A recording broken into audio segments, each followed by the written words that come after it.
In September, Samantha Walker told us the story of Susan, a Pittsburg woman who says she was constantly battling mold in her rental home.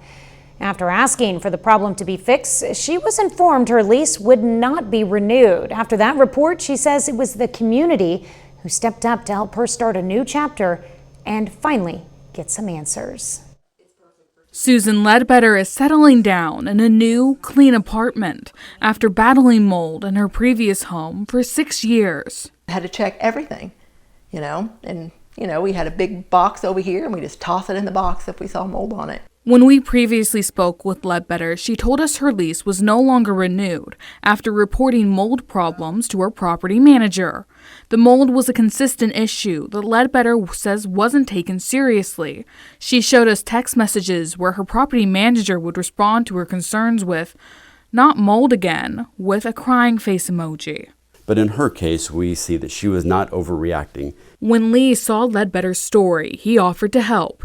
He works for Springfield Quality Services as an air quality professional. He tests for and treats mold problems.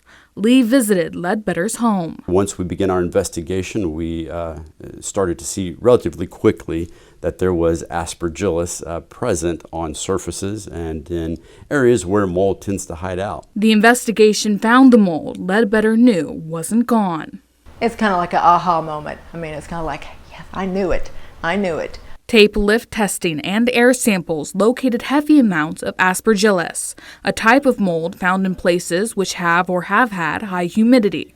Lee says aspergillus has a species attached to it called Aspergillus fumigatus, which when breathed in can cause an allergic reaction or infection in the sinuses and lungs.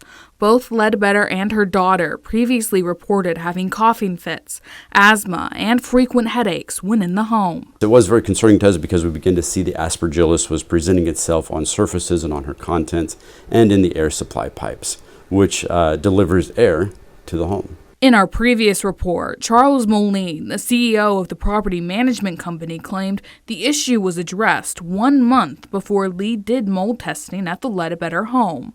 Lee found evidence of dust mites on Ledbetter's cutting board, which he says is evidence that mold had been present for at least 6 to 9 months. He says in his professional opinion, proper mold remediation at the home was not done, and likely not done for years. They might be trying to save a buck here and there, and professional remediation by a mold contractor is very expensive. However, they have to understand that their client or their tenant's health is at stake. Ledbetter says the results are a reassurance after years of experiences she says weren't taken seriously. It just felt like a huge burden was lifted. As Ledbetter plants roots in her new home, friends and family have helped her replace ruined items. She says she's left feeling even more frustrated by the lack of accountability from her former landlord and property management company. I want them to pay.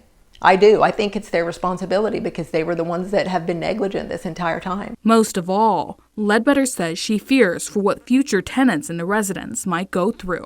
Somebody's not fixing the problem and is going to let another family maybe, or an individual, another human move in there when it hasn't been taken care of.